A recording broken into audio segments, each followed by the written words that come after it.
ఈరోజు మన శ్రీమద్ భాగవతం కక్షంలోకి. ఈరోజు మనం శ్రీమద్ భాగవతం కక్షంలో 6వ స్కందం నుంచి చర్చించుకుంటున్నాము. మొదటి అధ్యాయం 6వ స్కందంలో మొదటి అధ్యాయంలో 20వ నంబర్ శ్లోకం నుంచి ఈరోజు ఆరంభించబోతున్నాము. ఇక్కడ నుంచి అలా అజామిలుడి యొక్క చరిత్రను శుకదేవ గోస్వామి వర్ణిస్తారు భాగవతంలో. మనము దీన్ని చర్చించుకుందామంట. మంగళాచరణ చేసుకుని స్టార్ట్ చేద్దాం. ఓం అజ్ఞానతిమిరాంధస్య జ్ఞానాంజనాశలాకయా చక్షురున్మిళితం యేన తస్మై శ్రీగురవే నమః. శ్రీచైతన్యమనోభీష్టం స్థాపితం యేన భూతలే స్వయం రూపః కదా మహ్యం దదాతి స్వపదాంతికం. వందేహం శ్రీగురూన్ శ్రీయుతాపదకమలం శ్రీగురూన్ వైష్ణవాంశ శ్రీరూపం సాగ్రజాతం సహగణ రఘునాథాన్వితాం తం సజీవం సాద్వైతం సావధూతం పరిజన సహితం కృష్ణ చైతన్యదేవం శ్రీరాధాకృష్ణపాదాన్ సహగణ లలితా శ్రీవిశాఖాన్వితాంశ నమా ఓం విష్ణుపాదాయ కృష్ణప్రేష్టాయ భూతలే శ్రీమతే భక్తివేదాంత స్వామినితి నామినే.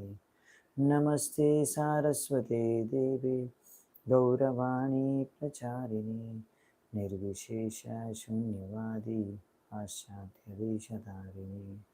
నమో మహావదన్యాయ కృష్ణ ప్రేమ ప్రదాయతే కృష్ణాయ కృష్ణ చైతన్య నామినే గౌరత్విషే నమః. హే కృష్ణ కరుణా సింధు దీనబంధు జగత్పతే గోపేశ గోపికా కాంత రాధాకాంత నమోస్తుతే. తప్త కాంచన గౌరాంగి రాధే బృందావనేశ్వరి వృషభానుసుతే దేవి ప్రణమామి హరిప్రియే. నీలాచల నివాసాయ నిత్యాయ పరమాత్మనే బలభద్ర సుభద్రాభ్యాం జగన్నాథాయ తే నమః. వాంఛాకల్పతరుభ్యశ్చ కృపా సింధుభ్య ఏవ చ పతితానాం పావనేభ్యో వైష్ణవేభ్యో నమో నమః. జయ శ్రీ కృష్ణ చైతన్య ప్రభు నిత్యానంద శ్రీ అద్వైత గదాధర శ్రీవాసాది గౌరభక్తవృంద. హరే కృష్ణ కృష్ణ కృష్ణ హరే హరే హరే రామ రామ రామ హరే హరే.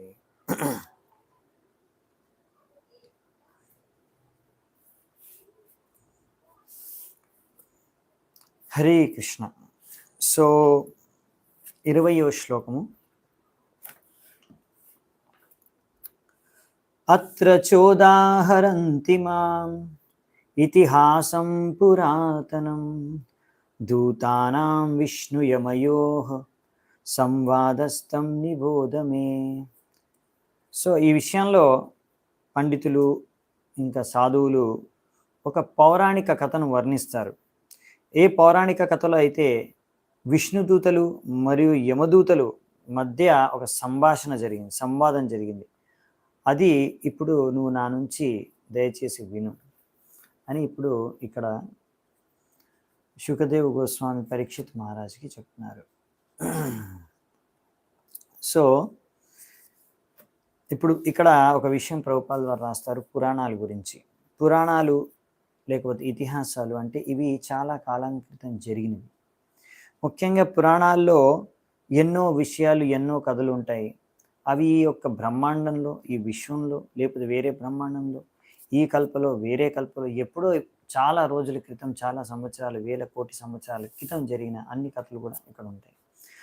ఇవి క్రొనలాజికల్గా ఉండకపోవచ్చు, అంటే కరెక్ట్గా దేని తర్వాత ఏది జరిగిందో అదే హిస్టరీలో ఒకటి తర్వాత ఒక ఈవెంట్ ఎలా జరిగిందో అలాగే అన్ని ఈవెంట్స్ లైన్గా చెప్పకపోవచ్చు. కానీ ఏవైతే అవసరమో ఏదైతే మనకి చాలా లాభదాయకమో దేని నుంచి అయితే మనం ఎన్నో విషయాలు నేర్చుకోవచ్చు.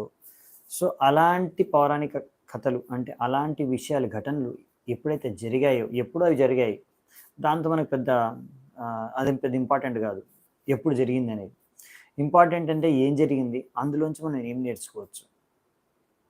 ఎందుకంటే ముఖ్యమైన విషయం ఏంటంటే తెలివైన వాడి బుద్ధిమంతుడు ఎవరంటే అందరికన్నా ఫస్ట్ క్లాస్ ఇంటెలిజెన్స్ ఏంటంటే ఇలా మనం వినేసి పురాణాల నుంచి, శాస్త్రాల నుంచి, సాధువులు, గురువుల నుంచి వినేసి మనము విషయాన్ని అర్థం చేసుకొని మన జీవితాన్ని మార్చుకోవడం, అది ఫస్ట్ క్లాస్ ఇంటెలిజెన్స్ అంటే. సో పౌరాణికలు ఎప్పుడు జరిగిందా మనకు అవసరం లేదు, కానీ ఏం జరిగింది దాని నుంచి మనం ఏం నేర్చుకోవచ్చు, దాని నుంచి మనకి ఏం లాభం వస్తుంది. సో ఆ విషయాన్ని మనము, సో ఇవి ఎన్నో కోట్ల సంవత్సరాల కింద ఈ భూమి మీద జరిగి ఉండొచ్చు, వేరే వేరే లోకంలో జరిగి ఉండొచ్చు, వేరే బ్రహ్మాండంలో కూడా జరిగి ఉండొచ్చు. సో ఇక్కడ మెయిన్ ఏంటంటే పురాణాలు అనేవి చాలా ఇంపార్టెంట్ అన్నమాట. కొంతమంది అనుకుంటారు పౌరాణిక కథలు, పురాణాలు ఇవన్నీ కూడా కాల్పనికము అని, మిథ్య అని. అంటే అసలు ఎప్పుడు జరగలేదు, ఎవరో కొంతమంది ఋషులు మునులు అలా కథలు రాశారు మనకేవో నేర్పించడానికి. కాదు, ఇవి అసలు జరిగిన ఘటనలు. సో నిజంగా ఇవన్నీ ఈ ఘటనలు ముందు ఒకసారి జరిగాయి. సో అందుకనే ఇక్కడ భక్తి రసామృత సింధులో కూడా రూప గోస్వామి పాదులు ఈ విషయం చెప్తారు, పురాణాలని తక్కువ అంచనా వేయకూడదు. చాలామంది మాయావాదులు, నిరాకారవాదులు ముఖ్యంగా పురాణాలని లెక్క చేయరన్నమాట. వాళ్ళు అనుకుంటారు ఇది వేదాలు కాదు, ఇది చాలా ఇంపార్టెంట్ కాదు, వేదాలు ఒక్కటే ఇంపార్టెంట్, వేదాలు ఒక్కటే శాస్త్రాలు, పురాణాలు శాస్త్రాలు కాదు, ఇవి కాల్పనికమైనవి అని కూడా కొట్టిపారేస్తూ ఉంటారు. కానీ ఇది కరెక్ట్ కాదు. సో ఈ యొక్క పురాణాలని కూడా పంచమ వేదంగా మనకు భాగవతంలో వ్యాసదేవుడు వర్ణించారు. సో ఈ పురాణాలు కూడా, ఈ ఇతిహాసాలు కూడా, ఇవన్నీ కూడా వైదిక శాస్త్రాలు, వేదాలతో సమానమే. సో వేదాల్లో ఉన్న విషయాల్ని మనకు ఇంకా బాగా అర్థమయ్యే విధంగా తెలియజేయడానికే పురాణాలు ఉన్నాయి. సో అందుకనే పురాణాలకు కూడా వేదాలకు, 4 వేదాలకు ఉన్నంత అదే ప్రాధాన్యత ఉంది. అందుకని మనం చేసే భక్తి కూడా ఈ వేదాలు, పురాణాల అనుసారంగా ఉండాలి. అందుకే ఈ శ్లోకం ఉంది, శృతి స్మృతి పురాణాది పంచరాత్ర విధిం విన ఐకాంతికి హరేర్భక్తిర్ ఉత్పాతాయైవ కల్పతే. సో మనం భక్తి చేసుకునే భక్తి అనేది, ఒకవేళ మనము ఈ పురాణాలు, ఉపనిషత్తులు, వేదాలని నిర్లక్ష్యం చేసి పట్టించుకోకుండా, ఈ నారద పంచరాత్ర ఇవన్నీ పట్టించుకోకుండా మనకు తోచినట్టుగా మనం భక్తి చేసుకుంటూ వెళ్ళిపోతే అప్పుడు మనము ఈ సమాజంలో ఉత్పాదాన్ని సృష్టిస్తామంట మనం చేసే భక్తి ద్వారా, ఇంకేం జరగదు. సో అందుకనే ఇక్కడ విషయం ఏంటంటే, ఇక్కడ మనం వేదాలు మాత్రమే కాదు పురాణాలని కూడా మనము చదవాలి, అందులో ఉన్న విషయాలు కూడా తెలుసుకోవాలి. ఎప్పుడు మనం అనుకోకూడదు పురాణాలు కాల్పనికమని. సో ఒకవేళ ఇవి కాల్పనికమైనవి అయితే, కట్టుకథలు అయితే, మరి శుకదేవ్ గోస్వామి పరీక్షిత్ మహారాజ్కి ఎందుకు చెప్తారు? శుకదేవ్ గోస్వామి వేదవ్యాసుల యొక్క ఆయన పుత్రుడు, ఆయన ఎందుకు పరీక్షిత్ మహారాజ్కి కట్టుకథలు చెప్తాడు? సో ఇంత ఇంపార్టెంట్ స్టోరీ ఏదైతే ఉందో, పౌరాణిక కథ ఇది అజామిలుడిది. సో ఎప్పుడో జరిగింది అది, కానీ ఇది చాలా ఇంపార్టెంట్ స్టోరీ. ఇందులోంచి మనం ఎన్నో విషయాలు నేర్చుకోవచ్చు. అందుకనే ఇక్కడ ముఖ్యంగా ఈ యొక్క అజామిలుడి యొక్క చరిత్రలోనే యమదూతలు మరియు విష్ణుదూతల మధ్య సంభాషణ జరిగింది. దాని నుంచి మనం ఎన్నో విషయాలు నేర్చుకోవచ్చు. అందుకనే ఈ యొక్క మొత్తం కథని, ఆ సంభాషణని ఇక్కడ వర్ణిస్తారు. ఇప్పుడు నెక్స్ట్ శ్లోకం నుంచి స్టార్ట్ చేస్తున్నారు స్టోరీ, 21వ శ్లోకం నుంచి. సో మనం చూద్దామంట. కాన్యకుబ్జే ద్విజః కశ్చిత్ దాసిపతిర్ అజామిలః నామ్నా నష్ట సదాచారో దాస్యా సంసర్గ దూషితః.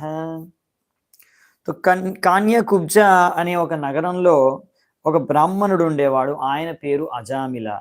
ఈ అజామిలుడు ఒక వేశ్య స్త్రీని ఆయన పెళ్లి చేసుకొని, వివాహం చేసుకొని, ఆయన యొక్క బ్రాహ్మణ తత్వం, లక్షణాలు, గుణాలను అన్నిటిని కూడా నాశనం చేసుకున్నాడు. తద్వారా ఇటువంటి దిగజారిన స్త్రీతో సాంగత్యం చేసి అతను కూడా దిగజారిపోయాడు, పతనమైపోయాడు. సో ఇది అవైద్య స్త్రీ సంఘం. సో అవైద్య స్త్రీ అంటే తన భార్యతో కాకుండా ఇంకొకరిని ఇలా వేశ్యతో స్త్రీ సాంగత్యం చేయడం ద్వారా బ్రాహ్మణులు వాళ్ళకున్న అన్ని లక్షణాలు, గుణాలు కోల్పోతారు, బ్రాహ్మణత్వాన్ని కోల్పోతారు. సో శూద్రాస్ అనే ఒక క్లాస్ ఉంది. వారి యొక్క భార్యలని, శూద్రుల యొక్క భార్యని శూద్రాణీస్ అంటారు. సో ఒక్కొక్కసారి కొంతమంది చాలా కామంతో నిండిపోయిన వాళ్ళు ఇలాంటి శూద్రాణులతో అంటే పని మనుషులతో వాళ్ళు ఏం చేస్తారంటే అక్రమ సంబంధం పెట్టుకుంటారు. చీపురు ఊడుస్తారు కదా! చెత్త ఊడ్చే వాళ్ళతో ఇలా శూ శూద్రాణులు ఉంటారు చాలామంది. అలాంటి వారితో అక్రమ సంబంధాలు పెట్టుకుంటారు. సో ఇవి కొంతమంది ఎవరైతే బాగా కామాంధులైపోతారో వాళ్ళు చేస్తారు ఇలాంటి పనులు. ఇలాంటివి జనరల్‌గా ఏంటంటే హయ్యర్ సొసైటీలో cannot indulge in the habit of humanity. So సమాజంలో ఎవరైతే ఉన్నత కులాలకి చెందిన వాళ్ళు ఇలాంటి కార్యాలు వాళ్ళకి వర్జితం చేయడం. సో అజామిలుడు ఆయన బ్రాహ్మణుడు. బ్రాహ్మణుడు అయ్యి ఉండి ఇలా ఒక వేశ్య స్త్రీతో సాంగత్యం చేయకూడదు. కానీ అతను ఇలా చేసినందు కారణంగా అతను తన బ్రాహ్మణత్వాన్ని కోల్పోయాడు. ఆయనకున్న మంచి గుణాలన్నీ కోల్పోయాడు. మనం చూస్తాం అవి విషయాలు ఎలా జరిగాయని. కానీ ఆయన అంతిమంగా ఆయన చివరికి మృత్యు సమయంలో మాత్రం యమదూతల నుంచి ఆయన తప్పించుకోగలిగాడు, ప్రాణాలు రక్షించుకోగలిగాడు. ఎలా అంటే భక్తి యోగ ద్వారా, ఆయన చేసుకున్న భక్తి ద్వారా. సో అందుకనే ఎవరైనా వ్యక్తి ఇంతకుముందే చెప్పుకున్నాం కదా, భక్తి అనేది చాలా శక్తివంతమైనది. ఎవరైనా భక్తి చేసుకుంటే, భగవంతుడికి శరణాగతులు అయిపోతే తప్పకుండా వాళ్ళు ఎంతో పెద్ద విపద ఆపద నుంచి కూడా వాళ్ళు రక్షింపబడతారు. దానికి ఉదాహరణనే ఇక్కడ అజామిలుడు. అంటే ఎన్ని పాపాలు చేసినా అతను భక్తి చేసుకున్నందు కారణంగా, భగవంతుని నామాన్ని జపించడం కారణంగా అతను యమదూతల బారి నుంచి తప్పించుకోగలిగాడు. సో అందుకని భక్తి యోగ ఎవరైనా స్టార్ట్ చేసినా సరే సంపూర్ణంగా ఇప్పుడు చేయలేకపోయినా కానీ అది ఎంతో పెద్ద విపత్తు నుంచి మిమ్మల్ని రక్షించగలదు. అంటే యమలోకం పోవడం నుంచి రక్షించగలదు. సో భక్తి యోగ అనేది చాలా ఈజీ. శ్రవణం కీర్తనం విష్ణు. సో భగవంతుడి కృష్ణుడు విష్ణు నామాన్ని జపించడం. మనము అందుకే హరే కృష్ణ మహామంత్రం జపిస్తాం. హరే కృష్ణ కృష్ణ కృష్ణ హరే హరే, హరే రామ రామ రామ హరే హరే. సో ఇలా మనము నామజపం ద్వారా మన భక్తి యోగను ఆరంభించుకోవచ్చు. అందుకని చైతన్య మహాప్రభు చెప్తారు, ఇది చాలా ఈజీ ఇంకా ఎఫెక్టివ్ అనమాట ఈ కలియుగంలో. హరేర్నామ ఇవ కేవలం కలో నాస్తేవ గతిరన్యత. ఇంకే గతి లేదు, వేరే ఏ గతి లేదు. కలియుగంలో ఒకటే మార్గం, హరినామం జపించడం. సో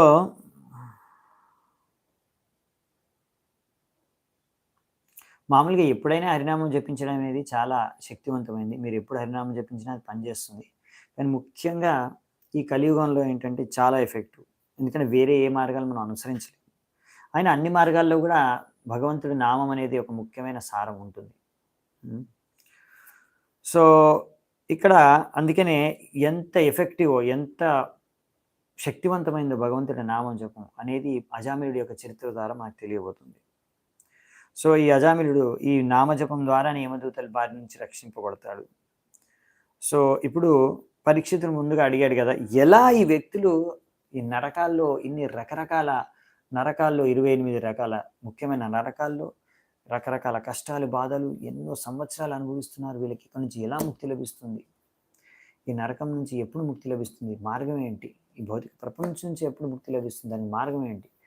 అది ఆయన అడిగాడు సుఖదేవ గోస్వామిని. అందుకే సుఖదేవ గోస్వామి అజామిలుడి యొక్క ఈ స్టోరీని వర్ణిస్తున్నాడు. ఎందుకు అంటే ఇందులో ఒక భక్తి యోగ చేసుకోవడం ద్వారా, భగవంతుడి నామం చేసుకోవడం ద్వారా, జపం చేసుకోవడం ద్వారా ఎలా ఒక వ్యక్తి పరంగతిని పొందగలడు, ముక్తిని పొందగలడు, భగవద్ధామాన్ని చేరుకోగలడు అనే విషయాన్ని తెలియజేయడానికి, భక్తి యొక్క శక్తిని తెలియజేయడానికి, హరినామం యొక్క శక్తిని తెలియజేయడానికి ఈ యొక్క అజామిలుడి యొక్క చరిత్రను వర్ణిస్తున్నారు. 22వ శ్లోకం.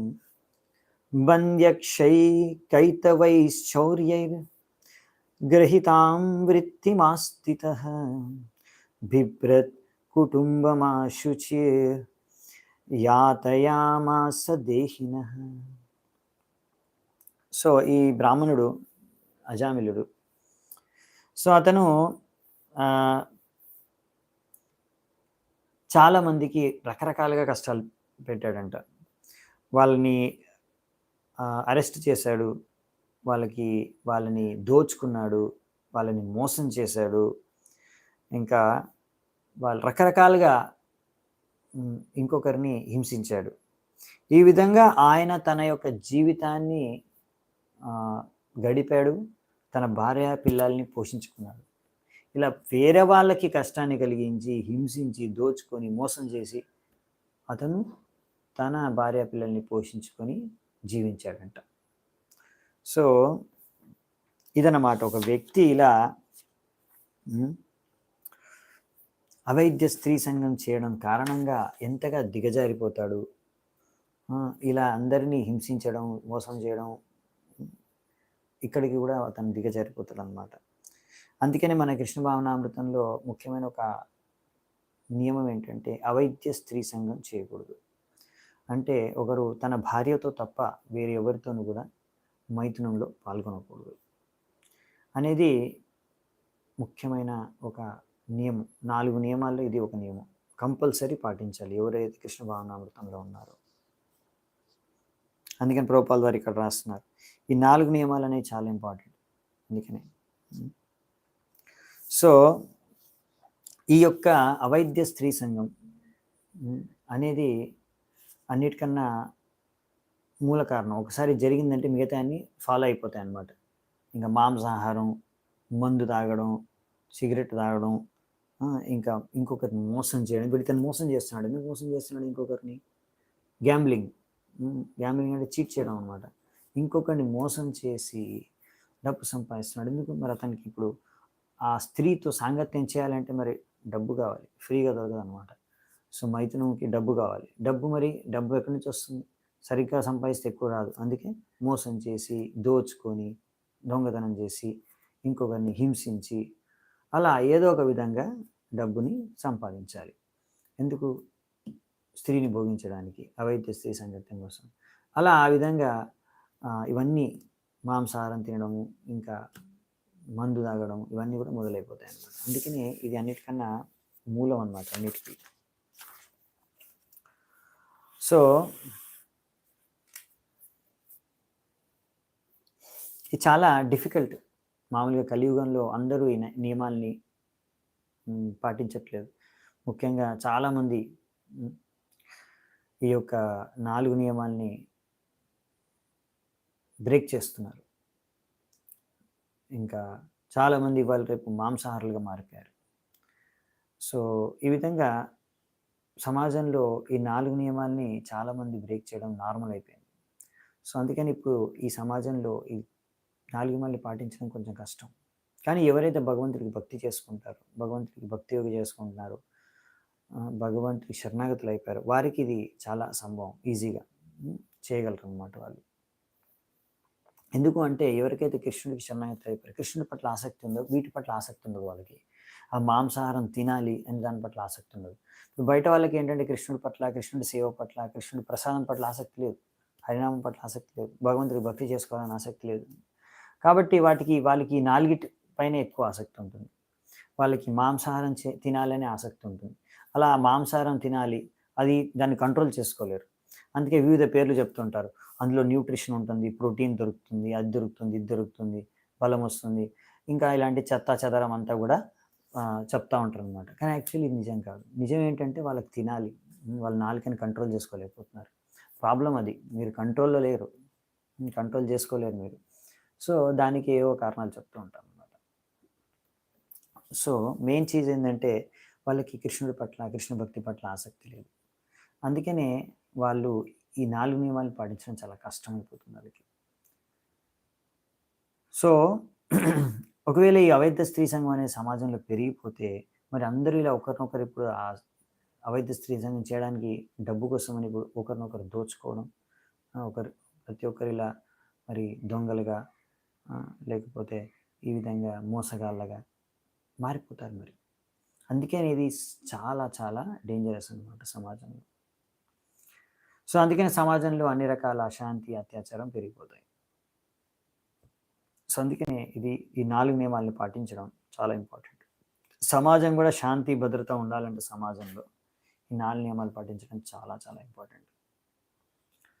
సో ఈ ఇస్కాన్లో మనము పాటించేవి హరినామం జపం చేయడం ద్వారా, 4 నియమాలను పాటించడం ద్వారా మనము సమాజానికి ఎంతో పెద్ద మేలు చేస్తున్నాం. ఇంతకన్నా పెద్ద మేలు మీరు సమాజానికి ఏమి చేయలేరు. వీరు భక్తి చేసుకోవడం ద్వారా సమాజానికి ఎంతో మేలు చేసిన వాళ్ళు అవుతారు. ఇంతకన్నా పెద్ద మేలు ఎవ్వరు చేయలేరు జగత్తులో. ఒక భక్తుడు చేసినంత మేలు ఈ సమాజానికి. సో ఈ విషయాన్ని మనం గుర్తుంచుకోవాలి. కాబట్టి చాలామందికి సమాజం సేవ చేయాలని, నిజంగా సమాజ సేవ చేయాలనుకుంటే మంచిగా భక్తి చేసుకోండి, బాగా ప్రచారం చేయండి. అన్నిటికన్నా పెద్ద సమాజ సేవ అదే. అంతకన్నా పెద్ద సమాజ సేవ ఇంకేం లేదు, అంతకన్నా పెద్ద మానవ సేవ ఇంకేం లేదు. సో ఈ విషయాన్ని మనం అర్థం చేసుకోవాలి. భక్తి అనేది మనకు ఒకటే కాదు, అందరికీ లాభదాయకం, అందరికీ మంగళదాయకం. మొత్తం ప్రపంచానికి ఇది ఒక్కటే మార్గం. వాళ్ళు అనుభవించే దుఃఖాలు, కష్టాలు, అశాంతి అన్నిటి నుంచి ఉపశమనం ఇది ఒక్కటే మార్గం, భక్తి. ఏవం నివసతస్తస్య లాలయానస్య తత్సుతాన్ కాలో త్యాగాన్ మహాన్ రాజన్ అష్టాశిత్యాయుష సమాహ. ఇక్కడ ఏం చెప్తున్నారంటే, ఓ రాజా, ఈ అజామిలుడు ఈ విధంగా అతను సమయాన్ని ఇలాంటి పాపకార్యాలు, నీచమైన కార్యాలు చేసి తన పరివారాన్ని, పిల్లలని పోషించుకుంటూ అలా గడిపేశాడు. 88 సంవత్సరాలు ఇలా గడిచిపోయి ఆయన జీవితంలో. సో ఇప్పుడు ముసలుడైపోయాడు అనమాట అజామిలుడు. తస్య ప్రవయసః పుత్ర దశ తేషాం తు యోవమః బాలో నారాయణో నామ్నా పితృశ్చ దయితో వృషం. సో ఈ అజామిలుడికి మొత్తం 10 మంది సంతానం, 10 మంది పుత్రులు. అందులో అందరికన్నా చిన్న వయసులో ఉన్న పుత్రుడు, యంగెస్ట్ ఎవరు అంటే ఆయన పేరు నారాయణ. ఇప్పుడు చిన్న బాబు అనమాట. ఈయన అందరికన్నా చిన్న వయస్సు కాబట్టి అందరికన్నా లాస్ట్ పుత్రుడు కాబట్టి, లాస్ట్ పుట్టినవాడు కాబట్టి తల్లిదండ్రులకి చాలా ప్రియమైన వాడు. సో ఇక్కడ రాశారు ప్రవయస అంటే ఇప్పుడు చిన్న పిల్లవాడంట. ఎవరు? నారాయణ, అజామిలుడి యొక్క లాస్ట్ కొడుకు. అంటే దీని అర్థం ఏంటంటే ఇతను ఇప్పుడు 88 ఏళ్ళు వచ్చినా కానీ ఇప్పుడు కూడా ఇంకా ఆ మైథునం చేస్తూనే ఉన్నాడు. ఆ యొక్క వేశ్య స్త్రీని ఎవరినైతే వివాహం చేసుకున్నాడు, సో ఆ ప్రాస్టిట్యూట్తో ఇంకా అతను అలా 88 సంవత్సరాల సమయంలో కూడా పిల్లల్ని కంటున్నాడు. సో మామూలుగా వైదిక సాంప్రదాయం, వైదిక పద్ధతి ప్రకారం ఒక వ్యక్తి 50 సంవత్సరాల తర్వాత ఇంకా అతను పిల్లల్ని అంటూ ఉండకూడదు. సో అతను ఇంకా 50 సంవత్సరాల తర్వాత ఆయన ఇంకా వానప్రస్థ తీసుకోవాలి. సో 25 సంవత్సరాలు మటుకే ఒక వ్యక్తికి ఇలా మైథునంలో పాల్గొని భార్యతో సంతానాన్ని ఉత్పన్నం చేసే అవకాశం ఉంటుంది. 25 నుంచి 50 సంవత్సరాల మధ్యలో అలా చేయాలన్నమాట. దాని తర్వాత ఇంకా మైథున జీవితాన్ని త్యాగం చేయాలి. దాని తర్వాత వానప్రస్థాన్ని గ్రహించి తర్వాత సన్యాసం కూడా గ్రహించాలి. కానీ ఇప్పుడు అజామిలుడు ఏంటంటే ఈ వైశ్య ప్రాస్టిట్యూట్ సాంగత్యం కారణంగా తన బ్రాహ్మణత్వం, బ్రాహ్మణ గుణాలు, లక్షణాలు, సంస్కారం అంతా కోల్పోయాడు. ఇంకా పాపాత్ముడిలా తయారయ్యాడు. ఉన్నాడు ఇంకా గృహంలోనే, కానీ పాపాలు చేసుకుంటాడు. సో 25వ శ్లోకం. సబద్ధ హృదయస్తస్మిన్ అర్భకే కలభాషిని నిరీక్షమాణస్తల్లీలాం ముముదే జరతో వృషం. సో ఈ యొక్క చిన్న పిల్లవాడు అనమాట, పసివాడు. ఎంత పసివాడు అంటే అతనికి ఇంకా మాటలు కూడా రాలేదంట. బ్రోకెన్ లాంగ్వేజ్ అంటే ఇంకా సరిగ్గా మాట్లాడడం కూడా రాలేదు. కొన్ని మాటలు ఇప్పుడే మొదలయ్యాయి మాటలు రావడం.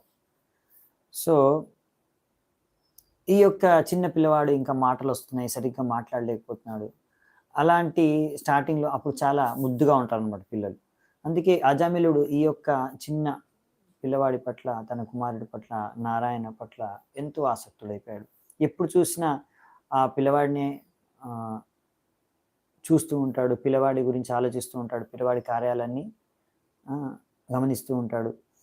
ఈ విధంగా ఆ పిల్లాడిని చూసి ఎంతో ఆనందిస్తూ ఉంటాడనమాట ఈ అజామిలుడు ఆ సమయంలో, ఈ వయస్సులో. సో, దీని ద్వారా అర్థం చేసుకోవచ్చు. ఇంకా అతను సరిగ్గా మాట్లాడడం రాలేదు. ఇంకా సరిగ్గా నడవడం రాలేదంట. ఆ నారాయణ పిల్లవాడికి. అంటే చాలా చిన్న పిల్లవాడు. అంటే 1 సంవత్సరం కూడా ఉందో లేదో. సో, అందుకనే ఈ యొక్క ముసలితనంలో ఉన్న అజమిలుడు ఆ పిల్లవాడి పట్ల ఎంతో ఆసక్తుడు అయిపోయాడు. హ్మ్. ఒక మంచి పని చేసిందేంటంటే, ఆయన ఆ పిల్లవాడికి నారాయణ అని పేరు పెట్టాడు. ఆ కారణంగా అతను ఆ పిల్లవాడిని ఎప్పుడు తలుచుకుంటూ, నారాయణ ఇక్కడ రా, నారాయణ ఇక్కడ కూర్చో, నారాయణ ఇది తిను అని ఎప్పుడు నారాయణ, నారాయణ అని నిరంతరం భగవంతుడి నామాన్ని జపం చేయడం జరిగింది. హ్మ్. ఆయన తన కుమారుడు చిన్న పిల్లవాడిని ఉద్దేశించి చెప్పినా గానీ, ఆ నారాయణ అనే భగవంతుడి నామాన్ని ఎలాగోలాగ పలికాడు కనుక, దాని యొక్క ప్రభావం ఎంతో అంత ఆయన మీద పడింది. సో, ఇలా తన కొడుకునుద్దేశించి ఆ నారాయణ అని భగవంతుడి నామాన్ని జపించినా గానీ అతను శుద్ధమయ్యాడు దాని ద్వారా. హరేర్నామ హరేర్నామ హరేర్నామైవ కేవలం. సో, అందుకనే రూపగోస్వామి రూపగోస్వామి పద్మ మన ఆచార్యులు అన్నారు, ఎలాగో అలాగా మనస్సు భగవంతుడి నామాన్ని జపిస్తే, ఎలాగో అలాగా భగవంతుడి నామం పట్ల ఆకర్షితుడైపోతే మన మనస్సు, అప్పుడు మనకు ముక్తి మార్గం తెరుచుకున్నట్టే, తలుపులు ముక్తి మార్గానికి. అందుకనే ఇది మన సమాజంలో ముందు కాలంలో, వైదిక కాలంలో ముఖ్యంగా తల్లిదండ్రులు వారి యొక్క పిల్లలకి భగవంతుడి నామాల్ని పెట్టేవారు. ఇలా ఇప్పుడు ఈయనకి నారాయణ అని పెట్టారు కదా! అలాగే కృష్ణ, నారాయణ, గోవింద, బృందావన ఇలా భగవంతుడి నామాల్ని కృష్ణదాస్, బృందావన్ దాస్, గోవింద దాస్, నారాయణ దాస్ ఇలా పెట్టేవారనమాట. ఎందుకు అంటే తద్వారా వాళ్ళు ఎలాగాలోగా వాళ్ళ పిల్లల్ని పిలుచుకుంటూ భగవంతుడి నామాల్ని పిలుచుకొని, భగవంతుడి నామాల్ని పలికి ఎంతో అంత శుద్ధమవుతారని ఈ ఉద్దేశ్యంతో. ఎందుకంటే ముందు జనాలు తెలివైన వాళ్ళు గదా! ఇప్పుడులాగా బుద్ధి లేని, తెలియలేని దద్దమ్మలు గాదు కదా! ముందు కాలంలో జనాలు చాలా తెలివైన వాళ్ళు. అందుకనే వాళ్ళకన్నీ భాగవతం, భగవద్గీత అన్నీ తెలుసు. అందుకే వాళ్ళు వాళ్ళ పిల్లలకి ఇలా భగవంతుడి నామాలు పెట్టేవారు. తద్వారా వాళ్ళు గూడా భగవంతుడి నామాన్ని నిరంతరం రోజంతా జపించుకునే విధంగా ఎందుకంటే వాళ్ళు పిల్లవాడిని పిలుస్తారు, తలుచుకుంటుంటారు. అలా భగవంతుడి నామాన్ని తలుచుకుంటారు. వాళ్ళు తెలియకుండానే భగవంతుడి నామాన్ని పలికేస్తున్నారు, తలుచుకుంటున్నారనమాట. సో, చాలా తెలివైన వాళ్ళు. ఇవాళ రేపు మోడర్న్ గదా! తెలివి తక్కువ వాళ్ళనమాట దద్దమ్మలు. వాళ్ళకి తెలీదసలు. ఒక్కొక్కసారి వాళ్ళ పిల్లల పేర్లు కుక్కల పేర్లు, పిల్లిలోకి కుక్కలకు పెట్టుకునే పేర్లు పెడతారనమాట. దానికి ఒక అర్థం ఉండదు, పర్థం ఉండదు, మీనింగ్ ఉండదు, ఏముండదనమాట. ఆ నామాలు పలికితే వాళ్ళకి ఏం లాభం వస్తుంది? ఏమీ రాదు.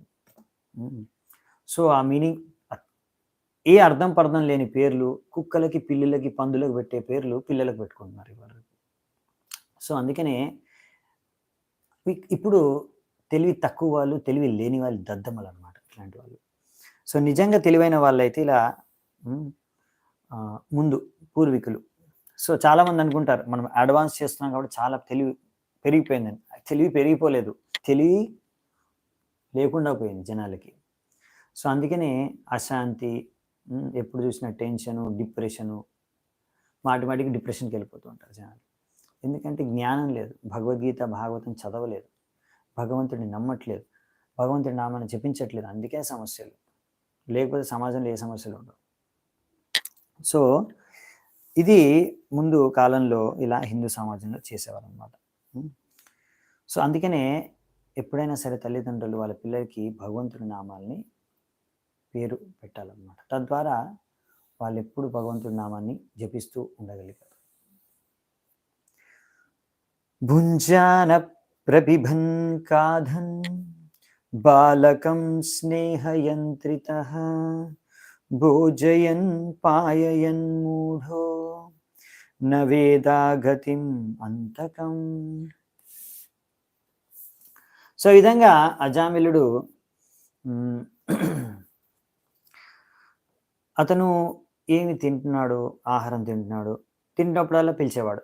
నారాయణ ఇక్కడ రా, నువ్వు ఇది కూడా తిను. నారాయణ ఇట్రా, నువ్వు ఇది తాగు. సో, ఆయన ఏం తిన్నా, ఏం తాగినా, ఏం చేసినా ప్రతిదానికి నారాయణ రా, ఇటురా, ఇటు కూర్చో, తిను, తాగు, ఇచ్చేయి, అచ్చేయి అని ప్రతిసారి అలా పిలిచేవాడు, తలుచుకునేవాడు, నారాయణ నామాన్ని పలికేవాడు. అతనికే తెలీదు. ఇంకా అతను మర్చిపోయాడు.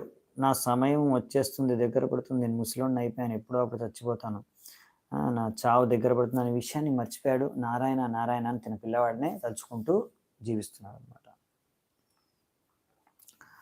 సో ఈ విధంగా భగవంతుడు ఎంత బద్ధజీవుల పట్ల కృపామయుడు అంటే, ఈ విధంగా సంపూర్ణంగా అజామిలుడు ఆ భగవంతుడు నారాయణుని మర్చిపోయినా గానీ, అలా తన పిల్లవాడిని పిలుస్తున్నాడు. నారాయణ రా, నారాయణ రా, ఇటు చెయ్యి, అది చెయ్యి అని. అలా చేస్తూ చేస్తూ అతను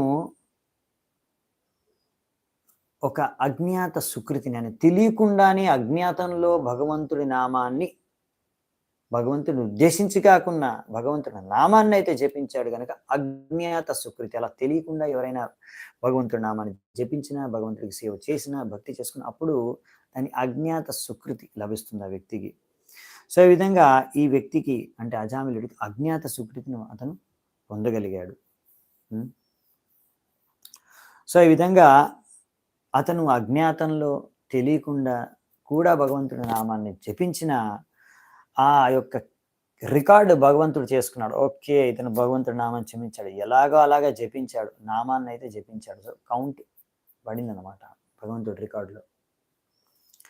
స ఏవం వర్తమానోజ్ఞో మృత్యుకాల ఉపస్థితే మతిం చకారతనయే బాలే నారాయణాహ్వయే. సో ఈ విధంగా మృత్యు సమయం దగ్గర పడింది ఈ యొక్క అజామిలుడికి, మూర్ఖుడైన అజామిలుడికి. అప్పుడు ఇంకా ఆ మృత్యు సమయంలో ఇంకా తీవ్రతతో తన పుత్రుడైన నారాయణుణ్ణి తలుచుకుంటున్నాడు. తో ఇది చూడండి, ముఖ్యంగా ఏంటంటే మృత్యు సమయంలో నారాయణుణ్ణి, భగవంతుణ్ణి తలుచుకోవడం చాలా ఇంపార్టెంట్. ఏతవాన్ సాంఖ్యయోగాభ్యాం స్వధర్మ పరినిష్టయ జన్మలాభ పరం పుంసాం అంతే నారాయణ స్మృతి.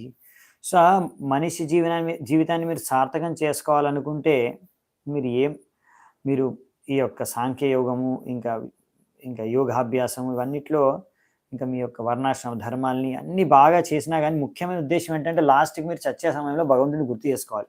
ఇవన్నీ చేయడానికి ఇదే ముఖ్యం. జ్ఞాన కర్మ అన్నీ చేయడం, యోగా అన్నీ చేయడానికి ముఖ్యమైన ఉద్దేశం ఏంటంటే ఫైనల్గా చచ్చే సమయంలో భగవంతుడిని గుర్తు చేసుకోవడం. ఇప్పుడు అలా అంతిమ సమయంలో ఎలాగో అలాగా అజామిలుడు నారాయణ అయితే జపం చేస్తున్నాడు. మనసునంతా ఇప్పుడు ఆ నారాయణ జపం మీద ఉంది. అఫ్కోర్స్ ఆయన తన కొడుకుని ఉద్దేశించి అనుకోండి.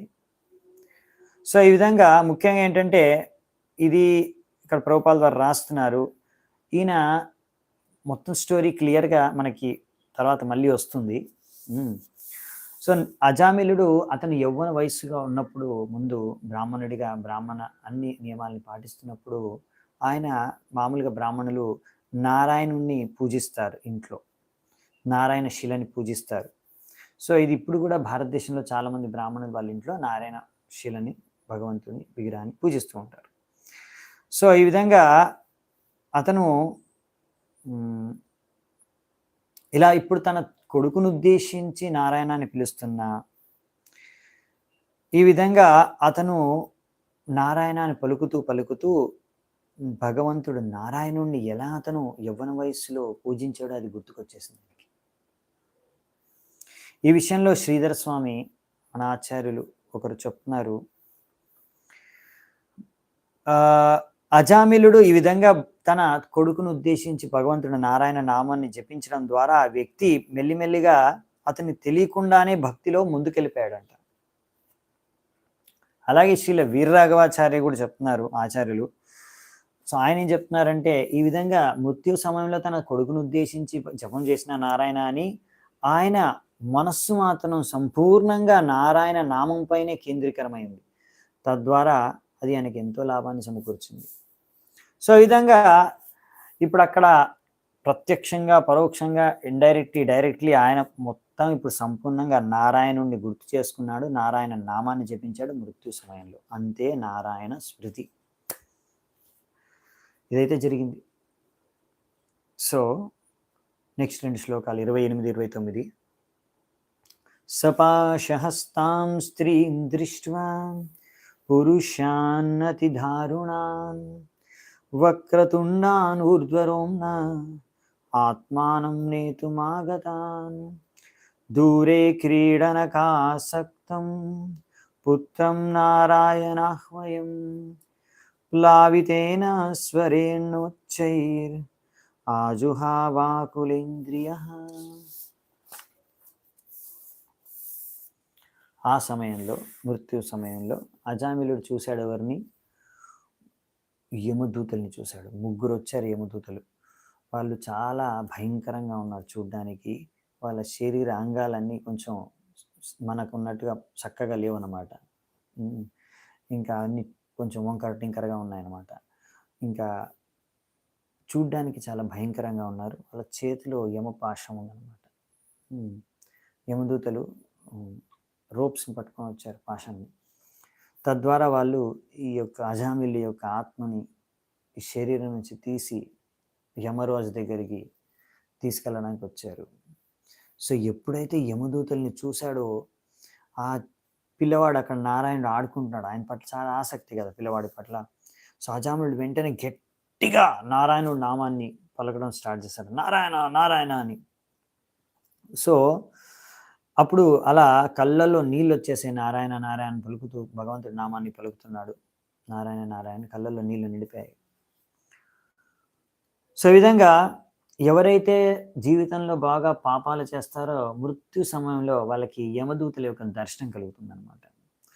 సో అక్కడ ఇప్పుడు యమరాజు దగ్గరికి తీసుకెళ్ళడానికి యమదూతలు వచ్చారు అజామిలుడిని. ఎందుకంటే ఆయన మస్తు చాలా పాపాలు చేశాడు, అవునా. సో అజామిలుడు ఇక్కడ నారాయణ అని జపం అయితే చేస్తున్నాడు. అందుకనే ఈ నారాయణ అని జపం చేసినందు కారణంగా విష్ణుదూతలు కూడా వచ్చేసారు ఇక్కడికి. సో ఇక్కడ భయంతో ఆయన నారాయణ నామాన్ని జపం చేస్తున్నాడు. అయినా విష్ణుదూతలు నారాయణ నామం అయితే జపం చేసినందుకు వాళ్ళు అక్కడికి వచ్చేసారు. రాజా సో నెక్స్ట్ శ్లోకంలో చెప్తున్నారు అనమాట. నిశమ్య మ్రియమాణస్య ముఖతో హరికీర్తనం భర్తుర్నామ మహారాజ పార్షదా సహసాపతన్. సో రాజా విష్ణుదూతలు కూడా విష్ణు యొక్క ఆజ్ఞను పాటించేవారు. విష్ణుదూతలు వెంటనే ఆ హరినామాన్ని అజామిలుడు ముఖం నుంచి వినగానే మృత్యు సమయంలో అక్కడికి వెంటనే వచ్చేశారు. ఎందుకంటే అజామిలుడు ఆ నామాన్ని, భగవంతుడి నామాన్ని అతను ఏ అపరాధం లేకుండా జపం చేశాడు. ఇంకా సంపూర్ణమైన మన ఆ భగవంతుడి యొక్క నామాన్ని ఫోకస్ చేసి ఇంకా ఎంతో వ్యాకులతతో నారాయణ అంటే ఆయన ఇక అదే ఇంకా నారాయణ ఒక్కటే ఆయనకు దిక్కు ఇంకొకరు లేరనే విధంగా ఆయన నారాయణ నామాన్ని జపం చేశాడు. ఇంకా ఏ అపరాధం చేయలేదు ఆ నామం పట్ల. ఇది చాలా ఇంపార్టెంట్ అనమాట. అది ఇక్కడ రాస్తున్నారు. సో ఈ విధంగా ఎప్పుడైతే నామాన్ని జపం చేశారో మనకు తాత్పర్యంలో చెప్తున్నారు విశ్వనాథ్ చక్రవర్తి ఠాకూర్. విష్ణుదూతలు అయితే వచ్చేసారు. ఎందుకంటే అతను ఏమాత్రం అపరాధం లేకుండా జపం చేశాడు నామాన్ని. సో వాళ్ళు అంతగా ఇప్పుడు అక్కడ దే డి నాట్ కన్సిడర్, అంతగా ఆలోచించలేదు ఎందుకు నామాన్ని జపం చేశారు. అతను తన కొడుకుని ఉద్దేశించి జపం చేశాడు అవి ఆలోచించట్లేదు. అతను నారాయణ జపం చేశాడు అపరాధం లేకుండా. సో అక్కడ అతను తన కొడుకును ఉద్దేశించి జపం చేసిన ఇక్కడ విష్ణుదూతలు వెంటనే అజామిలుని రక్షించడానికి వచ్చేశారు. హరికీర్తన అనేది భగవంతుడిని ముఖ్యంగా గుణగానం చేయడానికి, ఆయన రూప నామ గుణ లైల మహిమల్ని, ఇదే హరికీర్తన అంటే. ఇప్పుడు అజామిలుడు ఇక్కడ భగవంతుడి గుణగానం చేయడానికి నామాన్ని జపించలేదు అతను మొత్తంకి, కానీ అతను భగవంతుడి నామాన్ని అయితే జపించాడు. వేరే గుణ లీల మహిమల్ని ఏమి గుణగానం చేయలేదు, కానీ నామాన్ని మాత్రం జపం చేశాడు. సో ఈ నామాన్ని జపించడం కారణంగా ఏం జరిగిందంటే ఆయనలో ఉన్న పాపాలని, చేసిన పాపాలన్నీ కూడా తొలగిపోయాయి. సో ఈ విధంగా ఎప్పుడైతే ఇలా విష్ణు నామాన్ని, నారాయణ నామాన్ని విన్నారో వెంటనే విష్ణుదూతలు అక్కడికి వచ్చేసారు. సో ఇక్కడ తను పుత్రుని ఉద్దేశించి అజామిలుడు నామాన్ని జపించిన అతను, మన ఆచార్యులు చెప్తున్నాడు ఈ శ్రీల విజయధ్వజ తీర్థ ఆయన చెప్తున్నారు. కానీ ఆయన పూర్వం ఆయన జీవితంలో ఆయన భగవంతుడు నారాయణుడికి భక్తి చేసుకున్నాడు. దాని కారణంగా ఇప్పుడు ఆయనకి నామాన్ని అపరాధం లేకుండా జపము చేయగలిగాడు. అదనమాట విషయం. ఎందుకలా నామాపరాధం లేకుండా భగవంతుడి నామాన్ని జపం చేయగలండి? పూర్వపు ఆయన చేసుకున్న భక్తి యొక్క ఫలితం కారణంగా. సో 31వ శ్లోకం. వికర్షతోంతర్హృదయాత్ దాసీపతిం అజామిలం యమప్రేష్యాన్ విష్ణుదూత వారయామాసురోజస. ఇక్కడ ఏం చెప్తున్నారంటే, సో యమరాజు యొక్క దూతలు వచ్చారు. వాళ్ళు ఇంకా అజామిలుడి యొక్క హృదయంలోంచి ఆయన ఆత్మను తీసుకుని వెళ్ళడానికి వాళ్ళు ప్రయత్నిస్తున్నారు. ఈ అజామిలుడు ఎవరైతే ఈ వేశ్య యొక్క భర్త. కానీ అప్పుడే విష్ణుదూతలు రిసౌండింగ్ వాయిస్ అంటే ఎంతో గర్జించే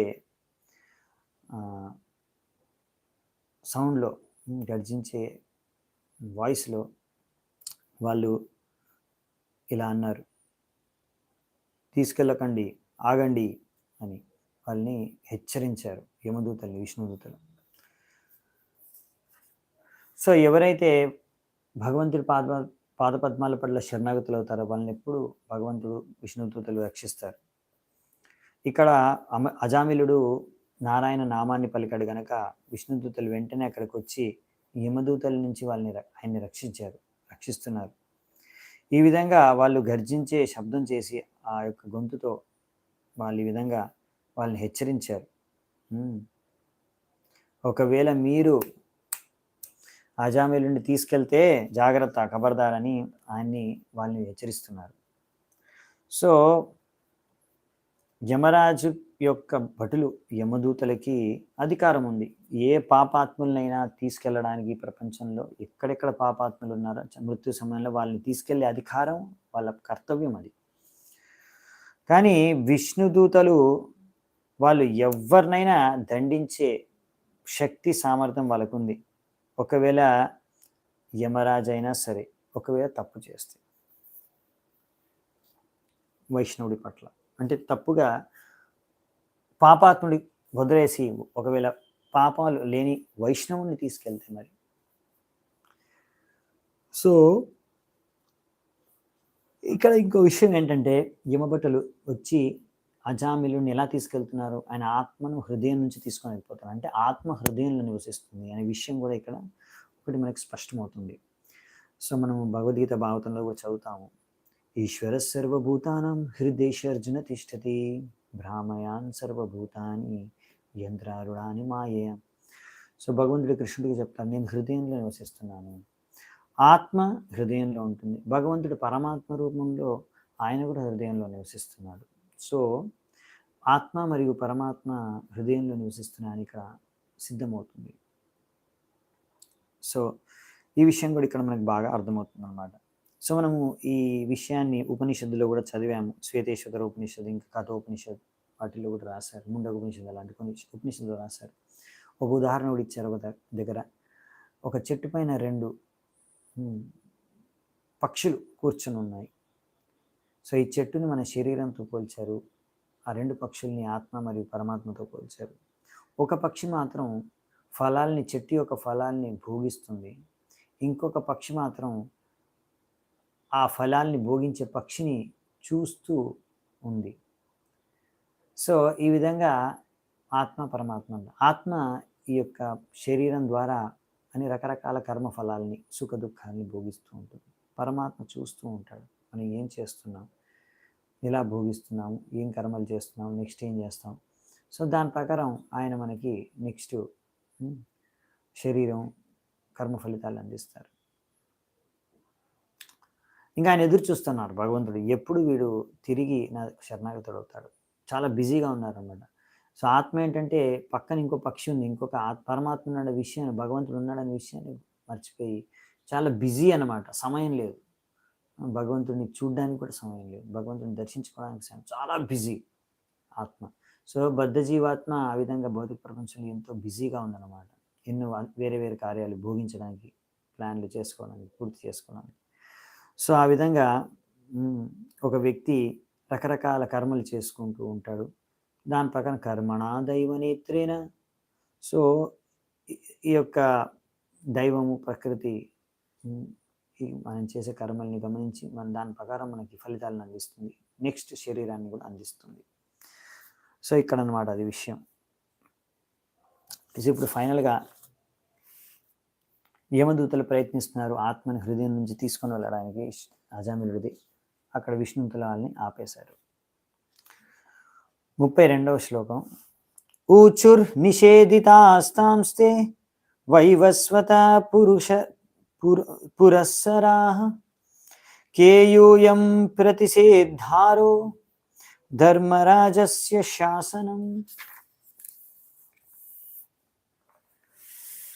సో ఎప్పుడైతే ఇలా యమదూతల్ని, ఏ యమరాజు అయితే సూర్యుడి యొక్క పుత్రుడో ఆయన దూతల్ని ఎప్పుడైతే వాళ్ళు అడ్డుకున్నారో, సో వాళ్ళు జవాబిచ్చారు, సార్ మీరు ఎవరు సార్? యమరాజు యొక్క అధ్యక్షతనే మీరు అడ్డుకుంటున్నారు, ఎవరండి మీరు అని యమదూతలు, యమభటులు అడుగుతున్నారు విష్ణుదూతల్ని. సో ఈ విధంగా కస్య వా కుత ఆయతాః కస్మాదస్య నిషేధత కిం దేవ ఉపదేవాయ యూయం కిం సిద్ధ సత్తమాః. సో వాళ్ళు అంటున్నారు, సార్ మీరు ఎవరి సేవకులు? మీరు ఎక్కడి నుంచి వచ్చారు? మీరు మేము చేసే కార్యాన్ని ఎందుకు అడ్డుకుంటున్నారు? మేము ఈ అజామిలను పోవాలనుకుంటే మీరు ఎందుకు అడ్డుకుంటున్నారు? మీరు దేవతలా? స్వర్గం నుంచి వచ్చారా?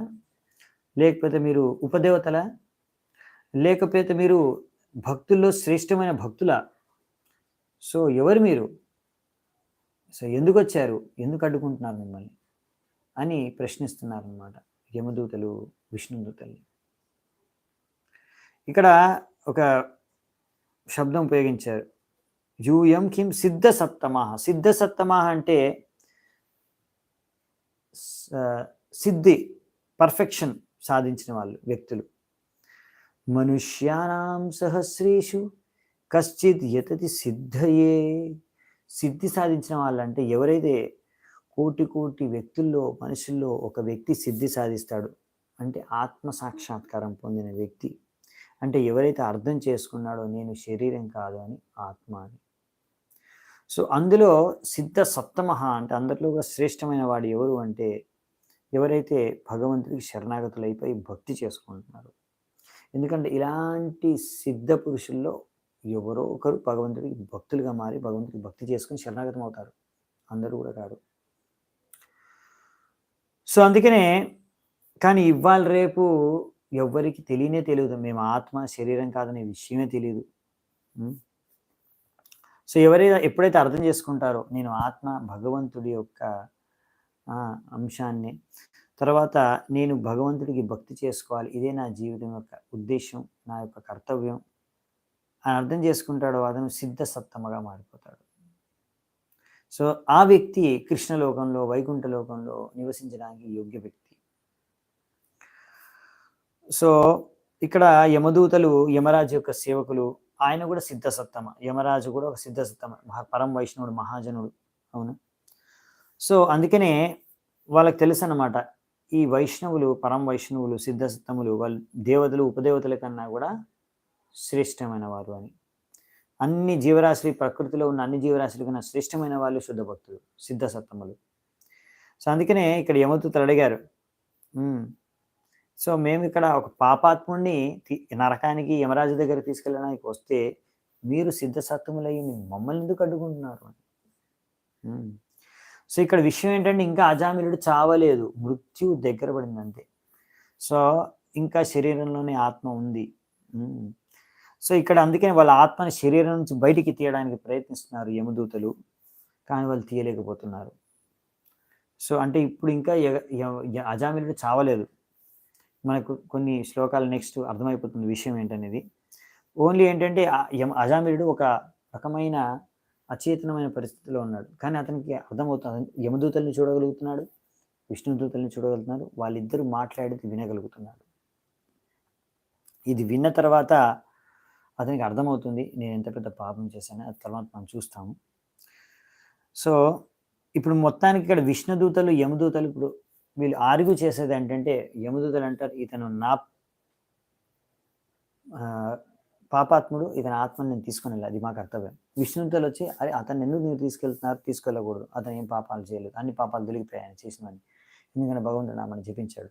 సో ఇది వీళ్ళ వాదం. సో వీళ్ళు ఇప్పుడు ఇద్దరు సంవాదం మనం చర్చించుకుంటాము. సో ఇప్పుడు యమదూతలు ఏమంటున్నారంటే,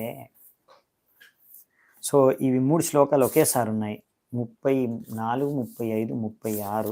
సో ఈ 3 ఒకేసారి చూసుకొని చర్చిద్దామంట.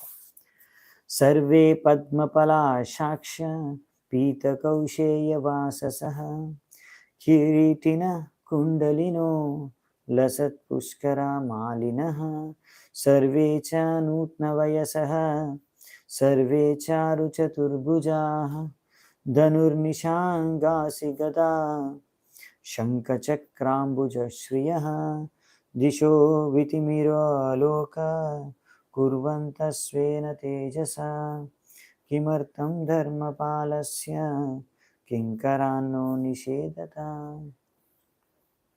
తో యమరాజు యొక్క సేవకులు యమభటులు ఏమంటున్నారంటే, మీ యొక్క కళ్ళు పద్మపు పువ్వుల రెక్కల్లాగా ఉన్నాయి, పద్మపు పువ్వుల రెక్కల్లా ఉన్నాయి, మీరు పీత వస్త్రాల్ని ధరించారు, ఎల్లో సిల్క్ గార్మెంట్స్ ధరించారు, సిల్క్ వస్త్రాలు, ఎల్లో కలర్ సిల్క్ వస్త్రాలు ధరించారు, ఇంకా మీ యొక్క ఈ యొక్క పద్మపు పువ్వుల మాలలతో అలంకరించుకొని ఉన్నారు, ఇంకా ఎంతో ఆకర్షణీయమైన ముకుటాన్ని ధరించారు, కుండలాల్ని ధరించారు మీ చెవుల్లో, మీరు ఎంతో ఫ్రెష్గా యవ్వనంతో కనిపిస్తున్నారు వయస్సులో, మీకు 4 చేతులు ఉన్నాయి, ఇందులో బాణాలు, ధనుష్షు, ఖడ్గాలు, ఇంకా గద, శంఖము, చక్రము, పద్మపు పువ్వులు ధరించి ఉన్నాయి మీ చేతులు. మీ యొక్క ప్రకాశం, మీ శరీరం నుంచి వచ్చే ప్రకాశం ఇక్కడ ఉన్న అంధకారం అంతా తొలగించేస్తుంది. సో ఇటువంటి ఎంతో శక్తివంతమైన వాళ్ళు మీరు మమ్మల్ని ఎందుకు అడ్డుకుంటున్నారు? సో ఇక్కడ ఎంతో ఆకర్షణీయమైన సౌందర్యమైన వర్ణన విష్ణుదూతలు ఉంది ఇక్కడ. సో ఇప్పుడు యమదూతలు ప్రశ్నిస్తున్నారు, మమ్మల్ని ఎందుకు అడ్డుకుంటున్నారు మీరు?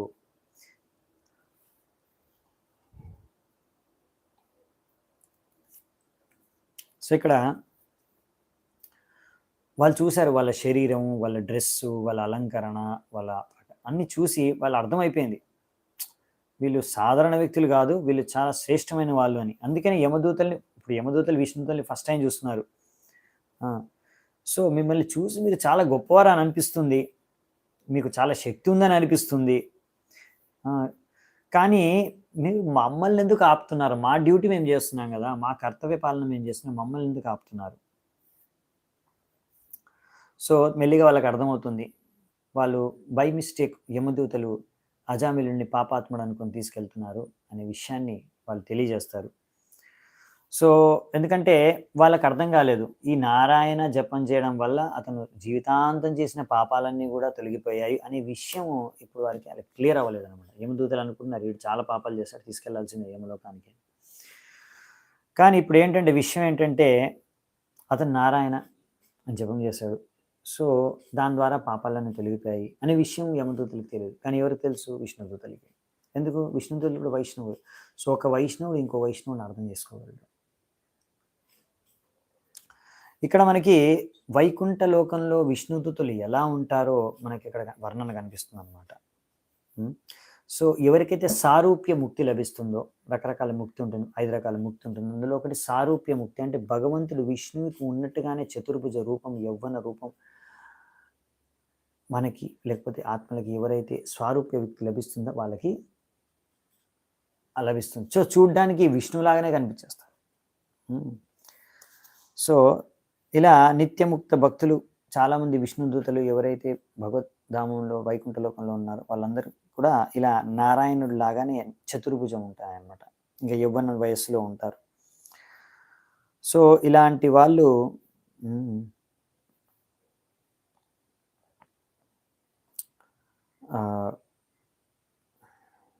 నిత్యముక్త జీవులు. సో, ఇక్కడ చెప్తున్నారనమాట. ఎవరైతే ఇలాంటి కృష్ణ భావన అమృతంలో ఇలాంటి చైతన్యంతో కృష్ణ చైతన్యంతో ఉంటే అలాంటి వాళ్ళు ఎక్కడున్నా వాళ్ళు వైకుంఠం లోకంలో ఉన్నట్టే. వాళ్ళకి ఈ భౌతిక ప్రపంచంతో ఏమీ పని లేదనమాట. సో నెక్స్ట్ సుఖదేవ్ గోస్వామి ఏం చెప్తున్నారు చూద్దాం. శ్రీశుక ఉవాచ ఇత్యుక్తే యమదూతైస్తే వాసుదేవోక్తకారిణః తాన్ ప్రత్యూచ ప్రహస్యేదం మేఘనిర్హ్రాదయాగిరా. శుకదేవ్ గోస్వామి అన్నారు, ఈ విధంగా యమదూతలు చెప్పిన తర్వాత విష్ణుదూతలు నవ్వుతూ ఇప్పుడు వాళ్ళు ఎంతో గంభీరమైన వాయిస్లో, గంభీరమైన గొంతుతో మేఘాలు గర్జించే విధంగా ఇప్పుడు వాళ్ళు ఉత్తరం జవాబిస్తున్నారంట. యమదూతలు అడిగిన ప్రశ్నకి వాళ్ళు ఇప్పుడు జవాబిస్తున్నారు. ఇప్పుడు యమదూతల యొక్క ముఖ్యమైన ఆశ్చర్యం కలిగించే విషయం ఏంటంటే, విష్ణుదూతలు చూడ్డానికి ఇంత శ్రేష్టమైన భక్తుల్లా కనిపిస్తున్నా వాళ్ళు యమరాజు యొక్క అధ్యక్షతని ఎందుకు వాళ్ళు అడ్డుకుంటున్నారు? అలాగే విష్ణుదూతలు కూడా యమదూతల నుంచి ఆశ్చర్యపోతున్నారు. వీళ్ళు యమదూతలయ్యి యమరాజు యొక్క భటులయ్యి వీళ్ళకు ధర్మం అధర్మం తెలియదు, ఎవరిని తీసుకెళ్లాలో యమలోకానికి తెలియదు, ఎవరిని తీసుకెళ్ళకూడదో తెలియదు. అందుకనే విష్ణుదూతలు నవ్వుతూ ఏంటి వీళ్ళు మాట్లాడేది, ఒకవేళ వాళ్ళు యమరాజు యొక్క నిజంగా యమరాజు భటులు అయితే వాళ్ళకి తెలియాలి కదా అజామిలుడు సరైన వ్యక్తి కాదు యమలోకానికి తీసుకెళ్ళడానికి. అందుకే అతను నవ్వుతూ గర్జించే శబ్దంలో ఇప్పుడు ఈ యమదూతలకి సమాధానం ఇస్తున్నారు. సో సమాధానం ఏమిస్తారనేది 38వ శ్లోకం నుంచి ఉంది. సో 38వ శ్లోకం నుంచి మనము రేపు చూద్దామంట. ఓకే, ఇక్కడ వరకు ఈరోజు చర్చించుకున్నాం 37 వరకు. సో నెక్స్ట్ క్లాస్లో మనము 38 నుంచి మరి విష్ణుదూతలు ఏమి జవాబిచ్చారు, తర్వాత మళ్ళీ అది విని తర్వాత యమదూతలు ఏమన్నారు అనే విషయం చూద్దాం. అందులో భాగంగా అజామిలుడు గురించి ఇంకా విషయాలు చర్చిస్తారు. అసలు ఎందుకు అతను పాపాత్ముడు, ఏం పాపాలు చేశాడు, ఎలా చేశాడు, అన్ని విషయాలు కూడా చర్చిస్తాము. సో అవన్నీ మనం నెక్స్ట్ క్లాస్లో చర్చించుకుందాం. అప్పటి వరకు సెలవు. చాలా చాలా ధన్యవాదాలు ఎంతో ఓపిక విన్నందుకు. శిల ప్రభుపాద్ की जय, ग्रंथराज श्रीमद् भागवतम की जय, समवेत गौर भक्त वृंद की जय, निताय गौ सीतनाथ प्रेमानंदे हरि हरि बोल.